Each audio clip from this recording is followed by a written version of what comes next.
Osakidetzako langileek greba eguna dute gaurkoa ospitaleetan eta osasun mentalean, Satxe Elalab, Komisiones Obrera UGT eta SK sindikatuek deituta. Goizean mobilizazioak egin dituzte Bilbon, Donostian eta Gasteizen hain zuzen ere, lehen mailako arretaren egoera salatzeko egiten ari diren mobilizazioen eta greben testuinguruan deitu dute protesta azkena.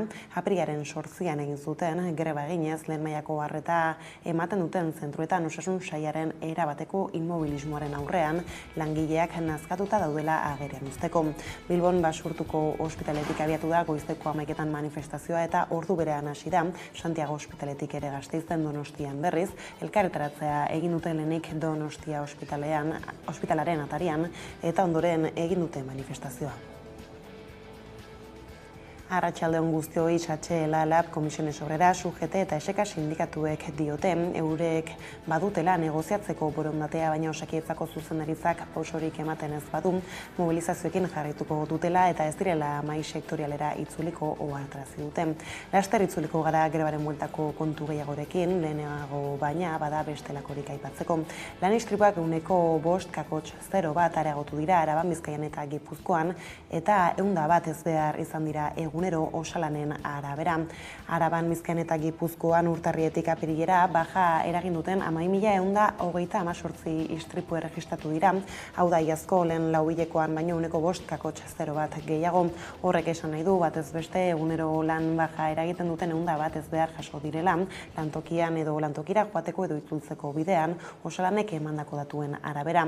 Lanaldian ezbehar gehien izan dituen sektorea zerbitzuak izan da, eta horren atzetik daude industria eraikuntza eta nekazaritza, abeltzaintza eta arrantza.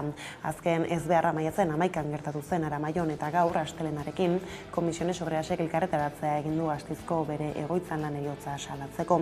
53 urteko langile bat hil zen, 6 metroko altueran zegoen balkoi baten hegaletik erorita, egurrezko baranda bat muntatzen ari zela, Beharrina ospitalean hil zen gero. Oñati Arrazen eta Euskal Gehiengo Sindikalak bertan egin du protesta gaur.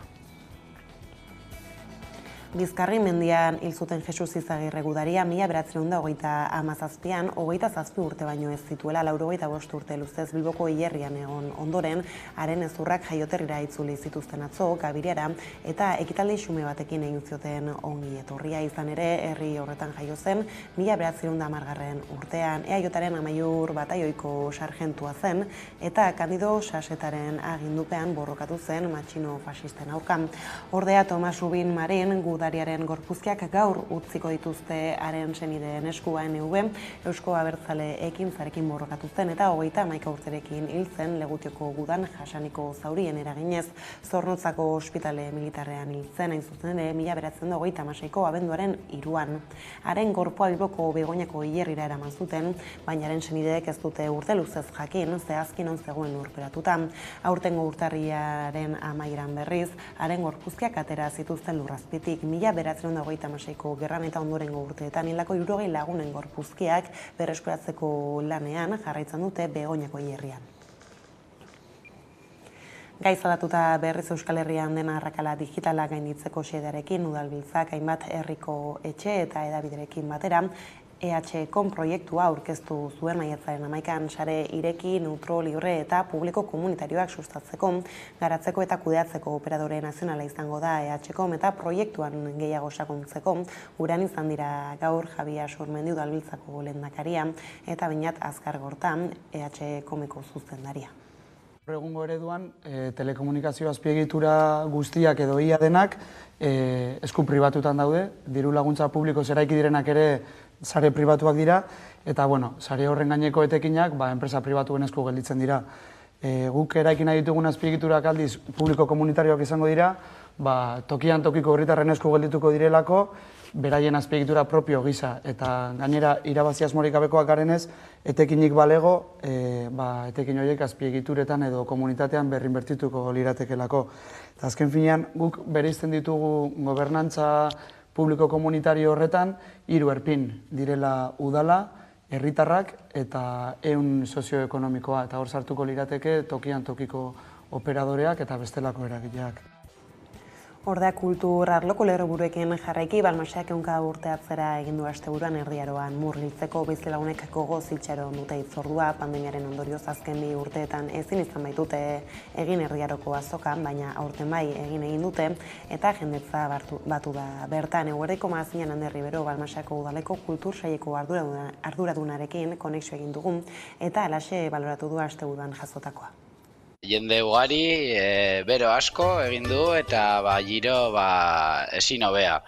Nik uste dut gogo handia zegoen Balmaseda eta hori urtero berezia bada, oraingo honetan askoz gehiago. Ez dira egon gora berarik horrela importanteak, orduan dena oso ondo atera da eta hori posposik azoka atera den moduan. Kiroletan berriz Dani Boyerin Gerberetarrak irabazi du emakumezkoen itzuliaren lehen edizioa 3 etapetan garaipena lortuz eta sailkapen nagusitasunez gehienduz. Proba Euskal Errepidetan barrena jokatu da asteburu honetan, nazioarteko tropelaren zati handi batekin. Lehenengo 2 etapetan talde lanen estrategia erabili du Boyerinjek, txirrindulari gutxiko iesaldietan, atzokoan ordea bere kabuz eta bakarrik heldu zen Donostiako bulebarrera.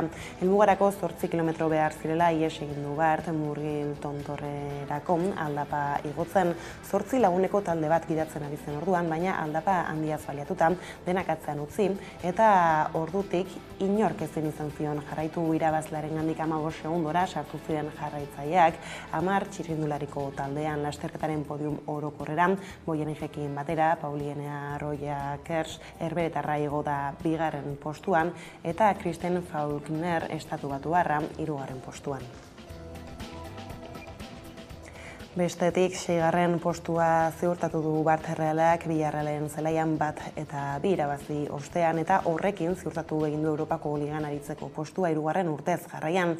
Ordea Realaren jarraitzaileen pozaren kontrastea zegoen Alavesen zaleen artean, Levanterean zelaian. Realak irabazteak lagunduko zion lehen mailan jarraitzen, baina horretarako talde babazorroak ere irabazi behar zuen, baina azkenan 3-1 galdu dute. Hala ez da ospakizunik egon, Ziutat de Valencia estadioan. Izan ere, Alavesek zein Levantek biek galdu duten maila, eta 2. jokatuko dute datorren sasoian Julio Velázquez, Alaveseko entrenatzailea.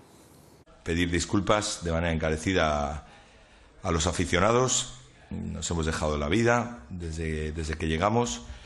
Hemos intentado absolutamente todo y bueno, pues no ha sido posible. Agradecerles su apoyo de manera incondicional.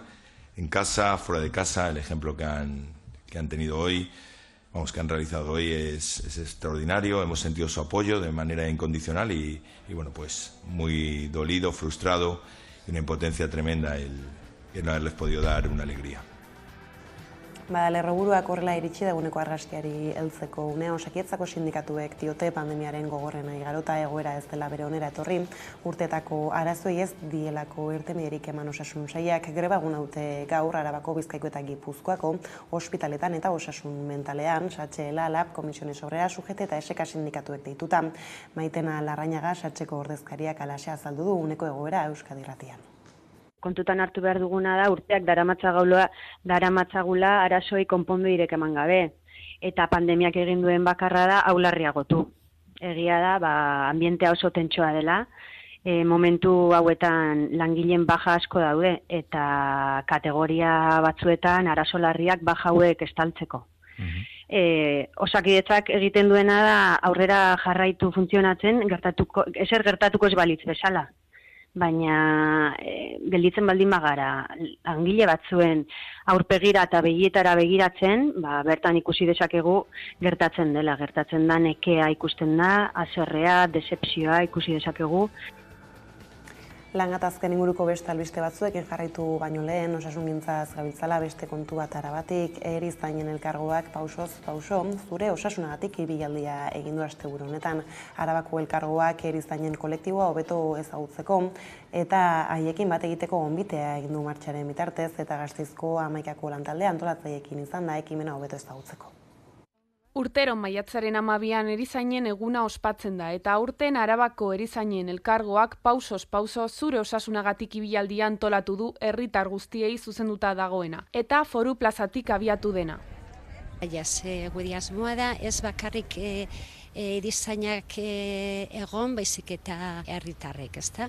Orduan, foru plazatik irtengo da, eta gero, erdiritik joango da, eta gero, Florida, zendatik Armentiaraino, eta gero buelta berriro foru plazaraino. 8 kilometroko ibilaldi honek erizainen lana eta kolektiboa hobeto ezagutzeko aukera eman du.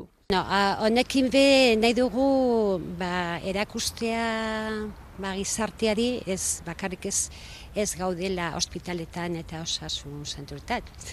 Baizik eta gaude kalean erakusteko be gu funtzio garrantzitsua daukagula. Pandemia oso aldi gogorra izan da erizainentzat eta Arabako erizainen elkargotik argi daukate zein den haien zeregin garrantzitsuena. Erizainen paper nagusiena izan da jendearen ondoan egotea.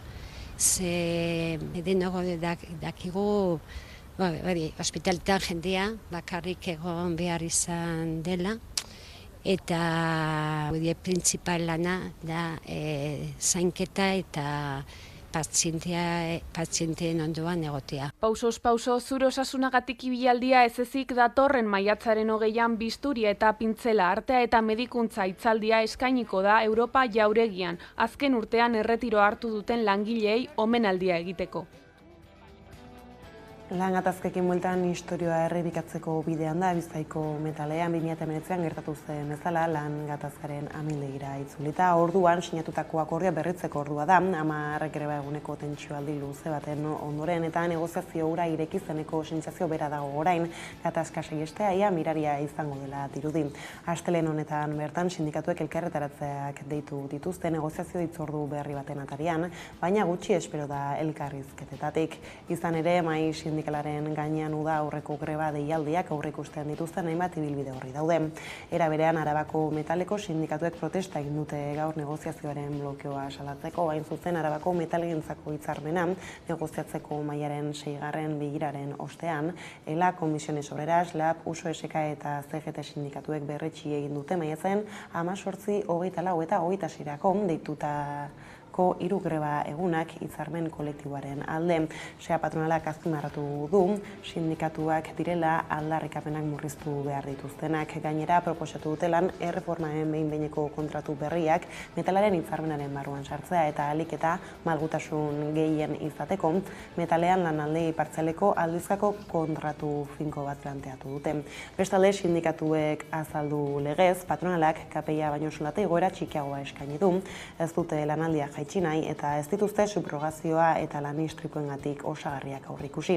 Horren aurrean UGTek ere adierazi du aurreikusitako mobilizazioekin bat egingo duela. Hitzarmenaren hurrengo bilera ekainaren 3an izango da metaleko greben ondoren. Ostrial iluntzean jakinarazi zuten Irizar Immobilityko enpresa batzordeak eta zuzendaritzak aurreakordio batera heldu zirela lan gatazkari amaiera emateko. Greba abiatu zuten apirilaren 25ean Adunako enpresan euren lan baldintzak hobetzeko garaipentzat hartu dute langileek bi aldeek adostutakoa. Ordea maiatzen 24an izango da Alkontzako 25 kaleratuen epaiketa Bilbon Irizar taldeko zuzendaritzak erregularazio espedientea ezarri zuen eta Berangoko lantegiko 25 beharrin kaleratu zituen. Erabakiaren kontra Alkontzako langileak greba mugagabean daude eta horrez gain erabakia auzitegietara eraman zuten. Bada epaiketaren eguna heltzear dagoenez Alkontzako grebalariek protestak areagotu dituzte eta esaterako Ostialean martxa egin zuten lantegitik Bilboraino eta maiatzaren 20an berriz manifestazioa egingo dute Berangon bertan. Maiatzaren 24an epaiketa izango dute Alkontzako langileek labeko kideek azaldu dutenez. Irizar taldeko zuzendaritzak 25 langile kaleratu zituen eta horregatik egun greba mugagabean daude Alkontzako langileak. Horrez gain erabakia 25 kaleratuen erabakia auzitegietara eraman zuten langileek eta data heltzear dagoen honetan protestak areagotu dituzte. Hala ostiralean martxa egin dute Berangotik Bilboraino eta martxa horretan ozen entzun da Alkontzan ez dago inor soberan. Horrez gain, maiatzaren 20an manifestazioa egingo dute Berangon. Maiatzaren 24an, momentuz dekogu epaiketa, eta azken kartutxoak erretzeko hasi gara gaur martxan egiten, Eta datorren astean maiatzako 6an egingo dugu manifestazio bat Berangon. Arratsaldeko 7etan bukatzeko ja gauzak, astrena baino lehen. Gero maiatzaren 20an dekogu manifestazioa 7etan, gero dekogu eskupilota partiduak, Mikel Goñi dator, eta espero dugu jende pilo etortzara. Berdin Bizkaiko merkataritzako langileak ez daude amore emateko prest apirilean eta maiatzean 3 greba egun egin dituzte azkeneko ostiralean eta gehiago antolatzeko prest daude. Covid eta Bizkai dendakek osaturiko patronalaren jarrera aldatzen ez bada behintzat. Hilaren 20an ehungintza merkataritza lan itunaren maila hasiko da, baina ELA eta LAB sindikatuek merkataritza orokorrenari eta oinetako eta larrugintzarenari ere ekin diezatela eskatu dute.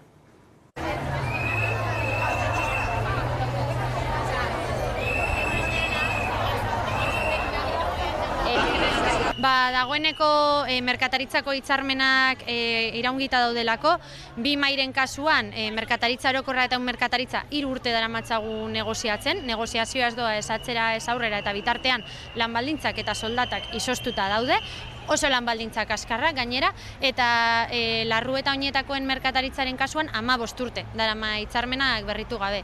Orduan uste dugu badela garaia egoera honi buelta emateko, mailan saiatu gara, patronalak mailak erabat blokeatuta dauzka, alde batetik uste dutelako soldata osagarriak direla merkataritzakoak, eta beste alde batetik mespretxu handia dagoelako sektore honekiko, eta horregaitik kalera atera gara, mailan mugitu ezin duguna kalean mugitzera eta patronala mugiaraztera.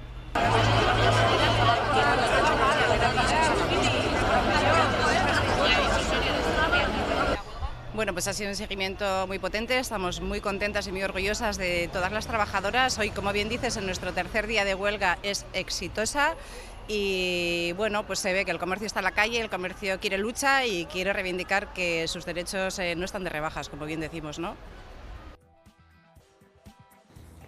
Gaizadatuta berriz gardentasun falta salatzeko oinezko martxa egin dute Lasartetik Donostiako erraustegira. Erraustegiaren jardunaren inguruan dagoen isiltasuna salatu dute hainbat lagunek, informazioa eskutatzen ari direla azpimarratu. Horrez gain, agintari eskatu diete erraustegia gelditzeko ez dezatela hondakin gehiago erre. Gipuzkoako errausketaren aurkako mugimenduak antolatuta, hainbat lagun bildu dira asteburuan Donostiako erraustegiaren jardunaren inguruan dagoen isiltasuna salatzeko. Oinezko martxan mobilizatu dira Zubietan eraikitako instalazioraino agintariek egia kontatzen ez dutela azpimarratuz. Goizeko 11etan Lasarte Oriatik martxa abiatu aurretik Elektropapa Usurbilgo musikariek giroa alaitzu zuten eta jarraian erraustegiran zekin zieten oinezko martxari. Agintari esigituz geldi dezatela erraustegia, ez dezatela gehiago hondakinik erre ez Zubietan, ez Añorgan, ez Bergaran ere.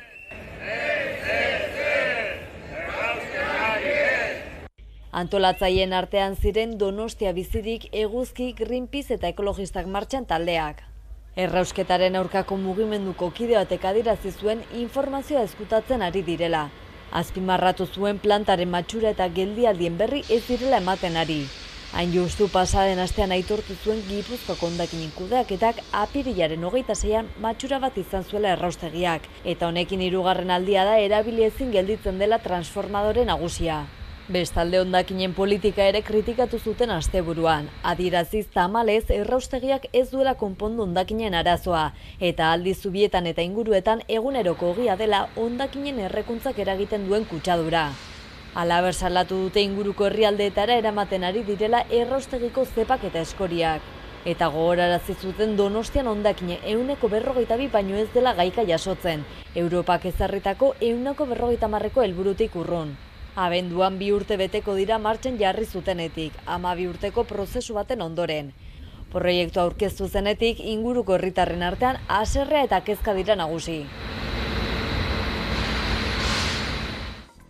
Bestaldetik hainbat amikaren ostean behar onartuko du Espainiako gobernuaren ministroen kontseiluak osasun sexualaren legea, abortoaren legea bezala ezagutzen dena, erreformatzeko aurre proiektua gobernuaren baitan izandako eztabaidak amaituta duela azpimarratu gaur Irene Montero berdintasun ministroak, eta horren arira iragarri du hileko produktuen bezak bere horretan jarraituko duela. Hau da 10%, tasa larrosa deitu izan dena, 4% jaisteko edo guztiz kentzeko proposamena zuen berdintasun ministerioak, baina azkenean koalizio gobernuak ez du neurria adostu dena dela, arauaren berrikuntza behinena hileko mingarria duten emakumei baja aitortza izango da. Testuak jasotzen duenez gainera 16 eta 17 urteko adingabeek ez dute gurasoen baimenik beharko haurdunaldia eteteko. Gauzak horrela legea aurrera ateratzeko aukerez aritu da gurean gaur Iñigo Aduriz, eldiario.eseko kazetaria. Montero ministrak adierazi duenez, azkenean itxita dute akordioa PSOEren alde horrekin, gogoratu beharra dago, ikamika batzuk egon zirela gobernuaren barruan, batez ere periodoaren inguruko bajen inguruan eta bar, eta azkenean badirudi arazo horiek gainditu dituztela. Egia da, gaur Montero ministrak lege horrek barne zeukan neurrietako bat, azkenean kanpoan geldituko dela esan du hain zuzen ere, higiene edo emakumeen higienearen inguruko produktuen bezaren desagerpen hori azkenean ez du lortu. Berdintasun ministroak, berak esan duenez, ogasun ministrak, hain zuzen ere Maria Jesus Monterok ez duelako onartu neurri hau ez.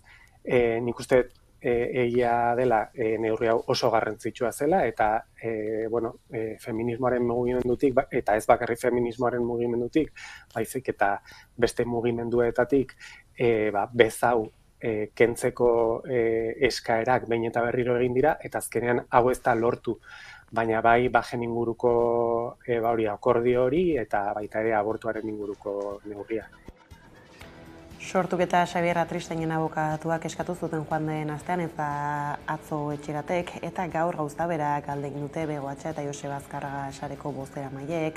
Atristaini bezala inkomunikazioan oinarrituta zigortutako gainerako euskal presoei ere kondenak baliogabe diezazkietela.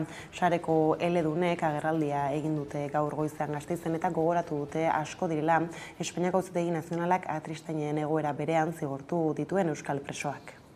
Lehenik eta behin, hamarkada luzeetan, bai alor politikotik, eragileetatik eta bai alor judizialetik ere, euskal presoek jasan duten eskubide urraketa behin eta berriro salatu dela gogorazi nahi dizuegu. Pasaren astean, Estrasburgotik jasotako epaiaren berrezpena horri erantzuten dio hain zuzen ere. Hau da, atxilotuak diren pertsonek abokatuen asistentzia jasotzeko eskubidea dute. Eskubide hau atxilotze une beretik eta epai aurrera joan artean errespetatua izan behar delarik. Eta hain zuzen ere, eskubide hau da kasu honetan, eta baita beste hainbestetan ere errespetatua izaten ari estena. Asko dira, Xabier Atristainen egoera berean, Entzutegi Nazionalak epaitu eta zigortu dituen euskal presoak. Aipatu legez eskakizun bera egin zuen atzo etxeratek, berreskuratu ditzagun beraz jarraian adierazpenok.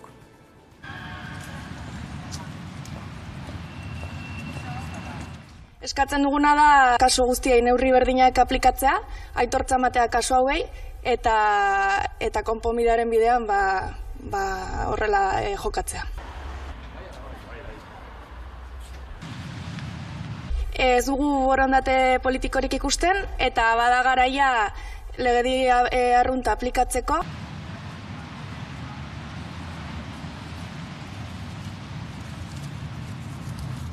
Ostera maiatzaren 13an aztertu dute Jon Paroten baldintzapeko askatasun eskaera. Fiskaltza antiterrorista aske uztaren kontra agertu da, baina erabakia ekainaren 15ean ezagutuko da. Izan ere, presondegian 32 urte daramatzaten Jon Parot eta Jakes Esnal preso lapurtarrantzat hitzordu biziki garrantzitsuak dira ondoko egunetakoak. Izan ere, bi euskal presoek egindako baldintzapeko askatasun eskaerak aztergai izaten ari dira Frantziar justiziaren aldetik. Maiatzaren 13 honetan ostialarekin Pariseko zigor aplikaziorako auzitegiak Parotek galdegindako 6. baldintzapeko askatasun eskaera izan du mahai gainean.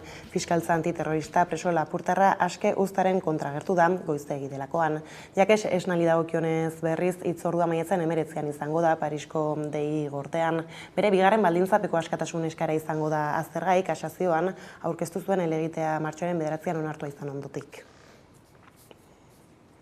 Kultura arlora salto eginda berriz Bilboko Udalak eta Santutxuko Bertso Eskolak batera antolatzen duten Udaberriko Bertso Saioak programaren edizio hasi berri da hala, maiatzen 14tik ekainaren 4 bitarte bertsoz jantziko dira Santutxuko Carmelo Plaza eta Deustuko Done Petri.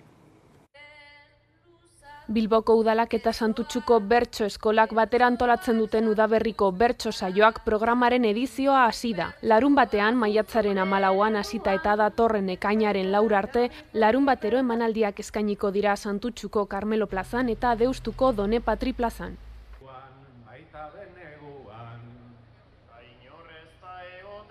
Larunbatean Ametsar Zaiu, Soiana Bartra, Unai Iturriaga eta Uxue Alberdi aritu ziren Santutxun.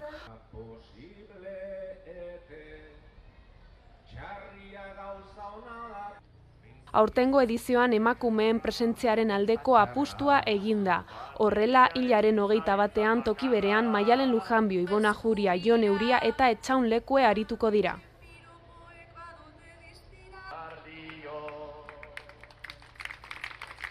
Maiatzaren 28an Deustuko Done Patri Plazan izango da saioa Andoni Egaña eta Nerea Ibarzabalekin eta bukatzeko ekainaren 4an Deustun bertan Onintza Enbeitak, Sustraiko Linak saioa Alkaitzak eta Arkaitz Estibaiesek abestuko dute.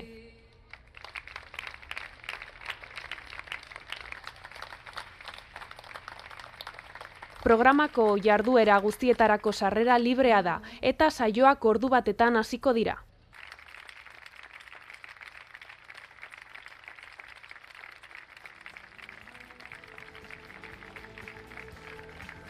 Eta bukatzeko kiroletan aipatu lerroburuetan ere Boyeringek irabazi du itzulia 3 etapetan nagusituta.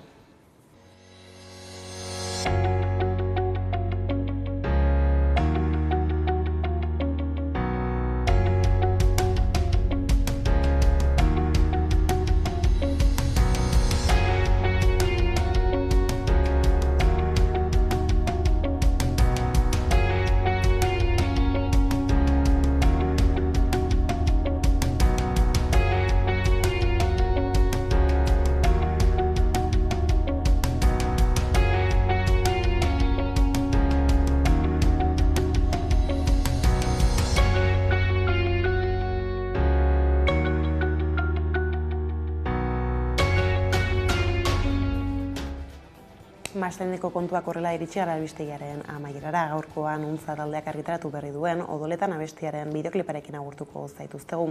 Hala gustatuko zaizuelakoan besterik ez zuraldetik hauek izan dira eguerdiak gurean gaur utzi dituenak guztiak eta gehiago nahi duzuen aldiro 11.satarian ondizan eta bihar arte.